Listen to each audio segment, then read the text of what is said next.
అప్పుడు మీరు చెప్పాలి, అమ్మ మీరు కాల్ చేయండి, మేము ఇక్కడ గవర్నమెంట్ జాగాలో మంచిది కాదని సంజాయించాలి.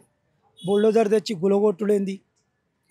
గరీబోళ్ళని చూస్తానే మీ ప్రభుత్వం వచ్చింది. గరీబోళ్ళని మీరు తీసేస్తే ఎక్కడ పోతాం? అంటే పథకాలు హామీల పేర్లు చెప్పి ప్రజలను మోసం చేసిండు, పక్క మోసం చేసిండు ఆయన.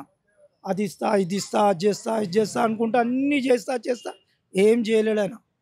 ఇస్తున్నాడు వచ్చు ఒకటి రెండు. ఆ బస్ ఫ్రీ పెట్టిండు. ఎందుకండి ఈ బస్ ఫ్రీ? కొట్టుకోనికేనా, సావనికేనా? ఏమండి చెప్పండి. బస్ ఫ్రీ ఎంటికెళ్ళ బట్టి కొట్టుకున్నాడు.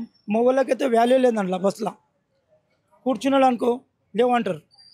లేవు బాబు లేవు, మేము మాదేది ఆడోళ్ళు. ఇన్ని ప్రజల గురించి ఏం చేసుడు లేదండి.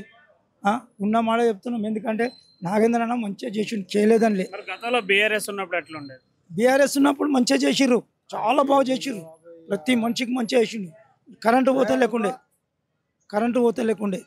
కరెంటు ఇంత తీయకపోతే ఇప్పుడు కరెంటు తీస్తారు గడుకోసారి. నల్లలు పెట్టించిండు ఆయన, టాంకీలు పెట్టించిండు, ఊళ్ళపొంటి రోడ్లు వేయించిండు కేసీఆర్, రామన్న. అంతా మంచి చేసిర్రు వాళ్ళు. ఇప్పుడు లేకపోతే ప్రజలు ఇక్కడ ఏమన్నా అయినా కానీ, గొడవ అయినా కానీ ఏం ఇంత గొడవ కాకుండా చూసిర్రు వాళ్ళు. ఇదేందండి, ఇంత పెద్ద బ్యానర్లు పెడతారు, తీయరు రోడ్డుకు అడ్డం. అక్కడికి వెళ్ళి వాళ్ళు వస్తుంది టక్కర్ అయిపోతుంది, ఇక్కడికి వెళ్ళి వాళ్ళు వస్తుంది టక్కర్ అవుతుంది. ఈ మార్కెట్ మొత్తం రోడ్లన్నీ ప్యాక్. రోడ్ల మీద బండ్లు పెట్టి, అది పెట్టి, కార్లు పెట్టి, ఆటోలు పెట్టి, ఇట్లా మొత్తము ఎవరు పట్టించుకుంటూ లేరండి. ఆ నాగేంద్ర అన్న వస్తాడు, ఏదన్నా ఫంక్షన్ ఉంటే వచ్చి వెళ్ళిపోతాడు ఆయన. కాంగ్రెస్ గవర్నమెంట్ ఇంకా అభివృద్ధి చేయాలంటే ఎట్లాంటి పనులు చేస్తే మంచిది? అన్నీ ఇప్పుడు ఆయన చెప్పినవి చేస్తే బాగుంటుంది. ఆయన ఏమేమి చెప్పిండో, 2500 ఆడపిల్లలకి ఇస్తాడు, చేయండి. రైతు బంధు అన్నాడు, చేయండి. ఇప్పుడు నీకు తులం బంగారం అన్నాడు, కళ్యాణ లక్ష్మి అన్నాడు, ఇవన్నీ చెప్పిండు కదా.